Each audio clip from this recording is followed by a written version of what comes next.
How bad is the Taliban? And when I ask how bad is the Taliban, I'm really asking how bad is Islamic law? Well, there's footage of an American military jet taking off from the Kabul airport, and people outside the jet are so desperate to get out of Afghanistan that they try clinging to the side of the jet as it takes off. These people would rather take their chances clinging to the side of a military jet than be under the control of the Taliban. There's also footage of these people plunging to their deaths after the plane took off. I'm not going to show that footage, but it is available on YouTube. For future reference, this is not Mission Impossible, where Tom Cruise clings to the side of a jet and then gets inside. Ladies and gentlemen of the world, if you hang on to the side of a jet as it's taking off, hoping to get wherever it's going, you're going to die. Even if you fall right after takeoff, you're still going to die because that jet will be moving at somewhere in the 150 to 200 miles per hour range, and your bones are going to be shattered. And that's really the takeaway here. Given the choice between, on the one hand, living in a country governed by the Taliban, and, on the other hand, plummeting to their deaths, there are people in Afghanistan who choose death.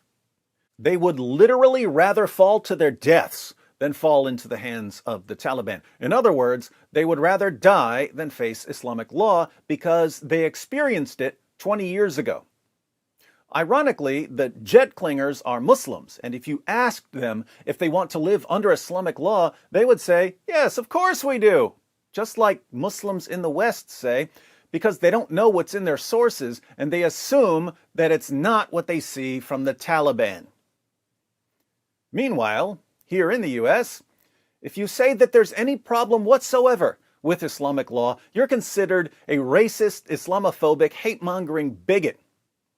We all know that Islamic law is violent, oppressive, misogynistic insanity derived from the ramblings of an illiterate 7th century Arabian caravan robber, but somehow our politicians and journalists and educators and entertainers have convinced themselves that they're noble and just and good and tolerant so long as they say the exact opposite. Can you imagine what it would be like for one of these Afghani jet clingers if he somehow managed to hold on to that jet until it landed somewhere else?